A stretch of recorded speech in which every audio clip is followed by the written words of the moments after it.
Hello, everybody. I'm Gary Ebersol. Richard Kipling here. And I'm Randy Schultz. Welcome to Camp Codger, a podcast for people in their golden years. Join us to hear rocking chair wisdom from three old guys. In this week's episode, Richard leads us on a discussion about a common vacation dilemma. Do we explore the new and exciting, or do we return to our favorite familiar locations? To return or not to return? That is the question. That is the question. Before we jump in, though, Randy, have we heard anything from our listeners? Why, yes, Gary, we've got some letters from camp. Our last episode was our 1 year looking back retrospective. 1 year of Camp Codger. And our friend Roger Smith said, "Congrats on getting a year of Camp Codger in the can. One suggestion, on the email reminding me that a new episode is available, you say the old codgers are at it again. Do you need the modifier old? It seems redundant. Keep rolling, guys. Best, Roger Smith." And by the way, Roger, I had the same exact conversation with Mr. Gary Ebersol, and he finally agrees that we don't have to say old codger because by definition, a codger is an old guy. And on top of that, my personal thing is, we're kind of getting up there in years, but we don't have to beat the old horse to death, you know? All right. So I'm anyway. feeling like a young buck right now. There you go. That's the spirit. That's what I'm talking about.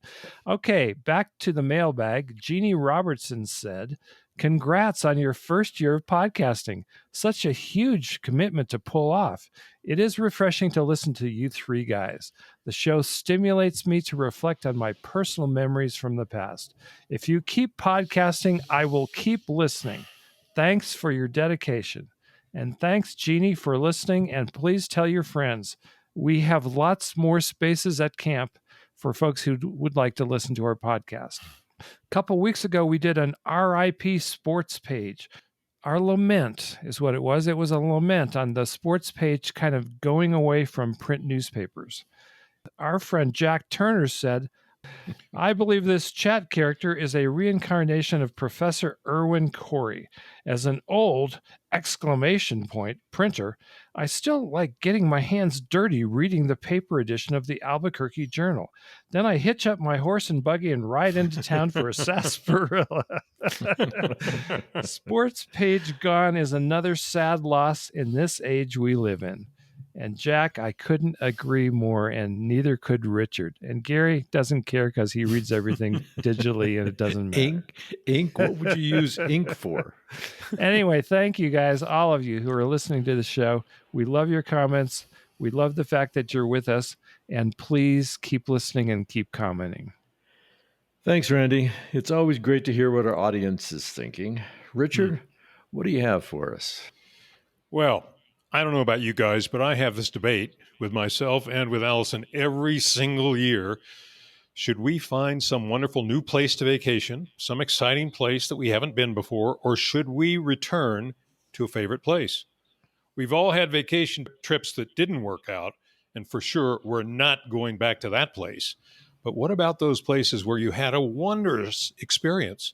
Great food, unforgettable sights, beautiful walks or hikes, and where you enjoyed meeting friendly locals, some of whom maybe you even kept up with after you returned home.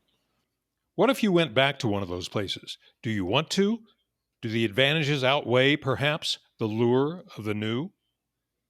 Now, Gary, I know you've returned to favorite campgrounds numerous times, among other places. Why do you go back? There are plenty of spots to camp across this great land of ours.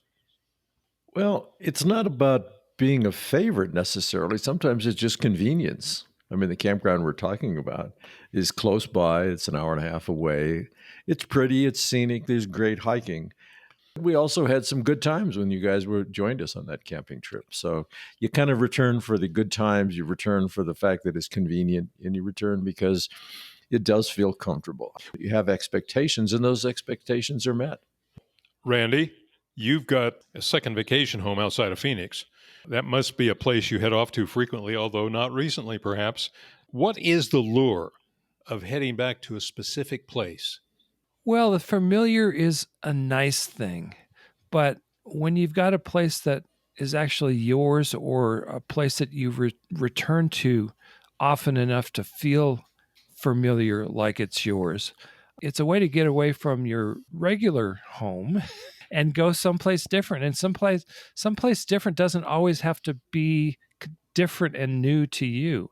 I like the idea of going to the Phoenix area at certain times of the year. They really do have the best spring weather I know of. So I love the spring season there. There are a lot of things to like about a lot of places. And Patty and I have just kind of focused on the Phoenix area as a place that's completely different from Colorado Springs. And yet when we get there, it's familiar and fun. And there are some things that we tend to do, but there's so much new stuff that we still get to explore. So it's sort of a combination of the familiar and still being fresh enough to be new. You know, back to what Gary said about going to a nearby campground for convenience, it hit me that when I'm in LA, we go up to Santa Barbara not infrequently, once every couple months. So we're there 4 or 5 times a year. It's a beautiful place. It's on the beach. It's got fresh air, which LA often does not. We know where to go. We know the restaurants. We know the good walks, the hikes, the beaches. So why not? It's convenient. It's an hour and a half away. Gary's onto something when he talks about the convenience of familiar places. And probably for you too, Randy, you know exactly how to get to your vacation home. You don't have to look it up on a map. You know how to get there. And I know how to get to Santa Barbara in an hour and a half, and boom. So what's not to like about it? Now, obviously, there's a whole industry built around the idea that people want to return to a place for vacation, a place familiar to them, place convenient to them, place that they like. Timeshares are all about that, having a beautiful place to return to. But there's also that itch to explore, to find out what's around the next bend, experience something not quite inside your comfort zone. Randy, you recently returned from what I recall is a long trip to Italy. Was that a new place for you and Patty to visit, or was it a repeat? And did it test your comfort zone in any way? And would you go back there? Would you want to go back to the same place again? Or is it crossed off your list and on to new adventures? Well, how come when you ask a question, Gary only gets one question and I get 6? This is going to take me a little while. But you're absolutely right. Italy for us was a brand new place. It was a bucket list sort of place. Mm-hmm. Italy is the most popular European destination. I didn't even know that till we started to do the research on our trip. The bottom line for us was it was a brand new place. It was exciting. We toured the entire northern part of the country. It was one new place after the next. It wasn't just going to one place. It was going to 6 places. Some of those were just unbelievable. There's something really exciting about going to a new place and you feel invigorated by it. You know, everything's new, everything's fun. It's really hard to get that from a place you've been to 6 or 10 or 20 times. I would definitely consider going back to Italy for that reason, because we haven't finished yet. You know, it's not like you can explore an entire country in 2 weeks. Are there any of the places you went to that made such an impression that you'd go back there for sure?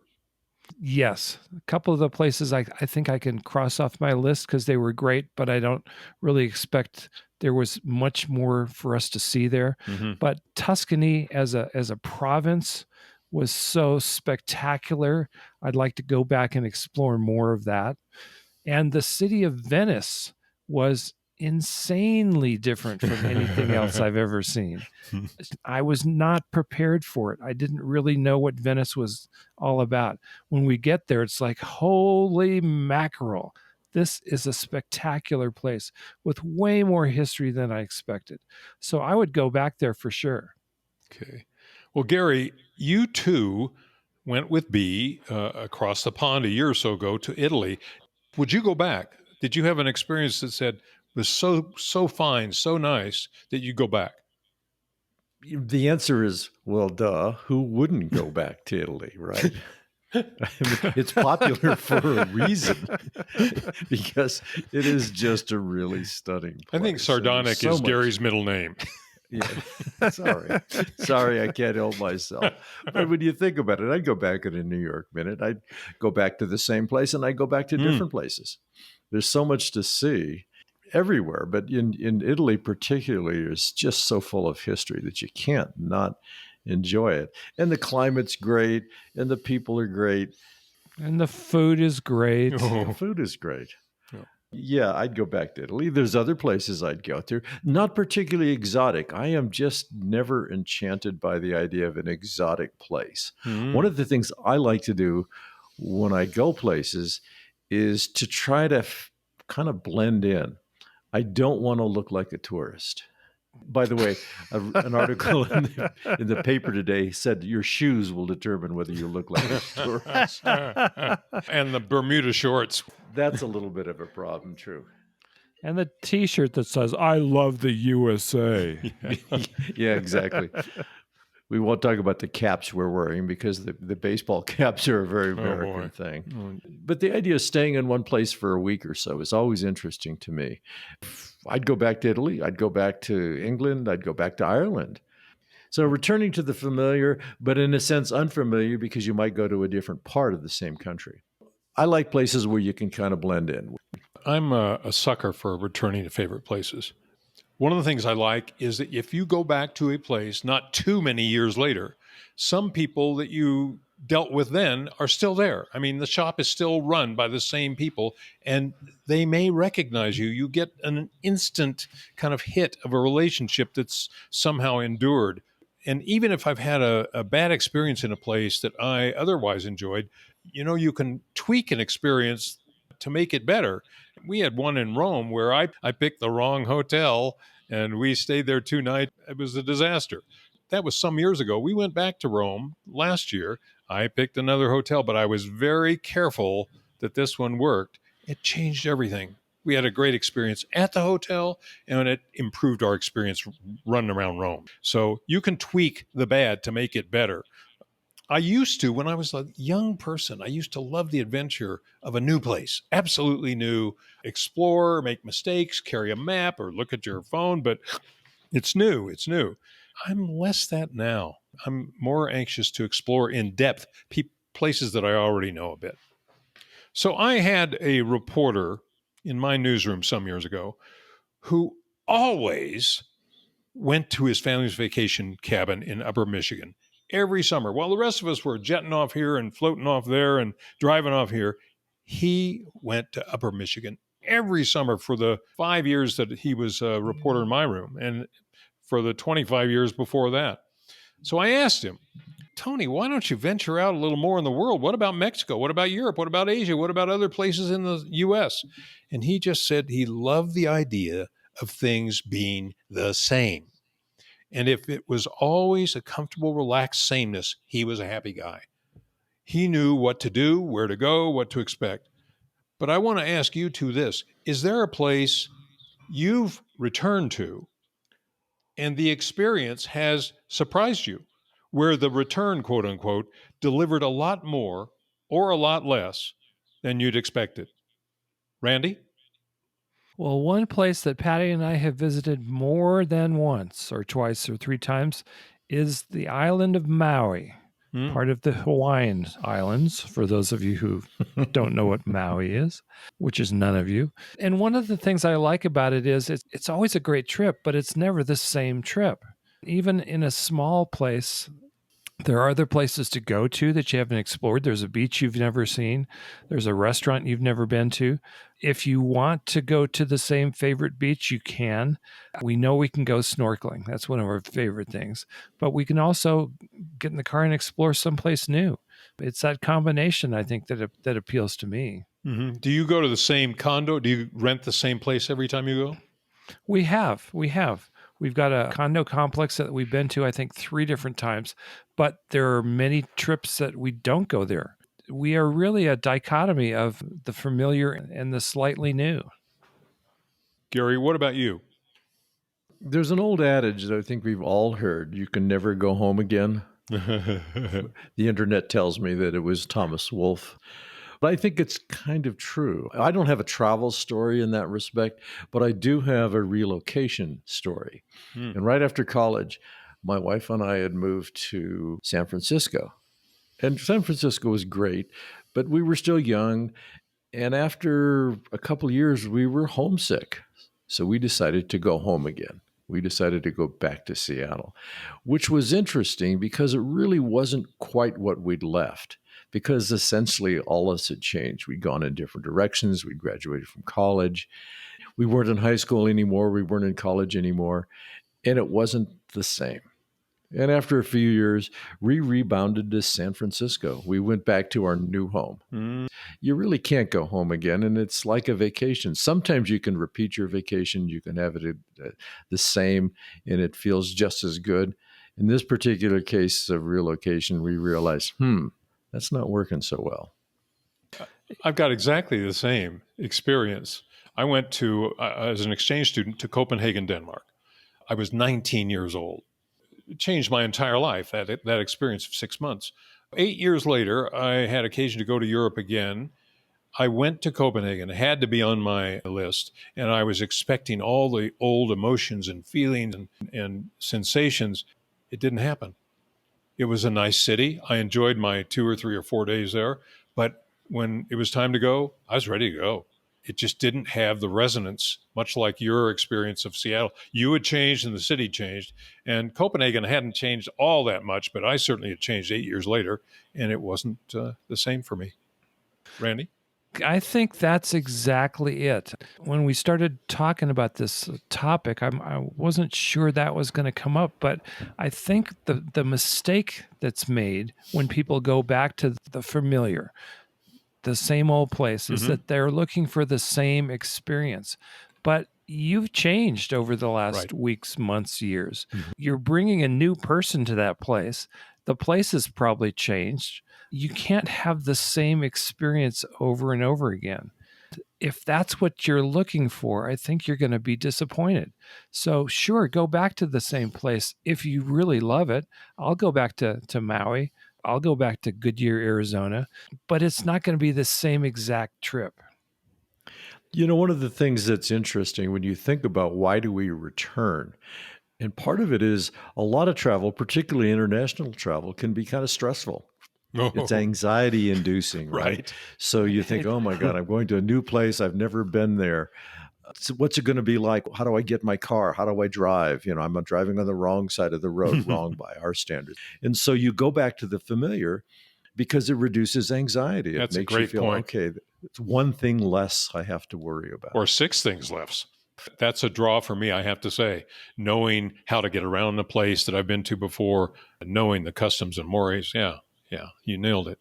And you know, you guys started the show talking about camping. Well, essentially, camping is the same sort of experience in that you're not in your comfortable bed. You're in a different location. You get out your camping stuff, or you drive your trailer, and you pitch the tent.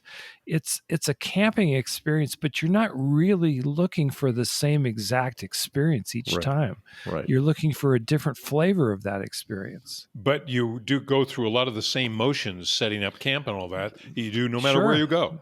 The rituals are the same. The rituals are the same. We're creatures of habit. We like ritual. We like rituals. Richard. We like Richard. We like Richard too. We like Richard a lot. So let's sum up here. What boxes do each of you check when you're thinking about a vacation? Because a lot of that has to do with old versus new, among other things. So what are your boxes when you decide where to go, or try to even figure out what should be on the list of where to go? What are the things that count? Well, depending on the time of year, the weather is a big factor for me in making a decision. I'm probably not going to go to Goodyear, Arizona in the middle of July when it's 115 degrees. Right. And I've been there. I've been in Arizona when it was 117. I've experienced that. It's not my favorite, but I kind of took it as a badge of honor. It's like, yes, I survived 117, but that's not what I'm looking for. So it's a combination of where you're going and what time of year and what experience you're looking for. And I don't have a simple yes, no answer. The list is kind of varied based on what I'm up to and what I want, what kind of change I want. I'm not looking for the same trip every time, basically. I don't know about you, but we have friends who have their favorite trips and they tell you, "Oh, you must go to this place. It's such a wonderful place. It's exciting for them." And I'm thinking, no, not really. It doesn't sound too exciting for me, but sometimes you can reach a point where somebody's persuasive enough that you think, well, I should go try that. Somebody will say, "Darling, you must go to this place. It's just perfect for you." No, it's not.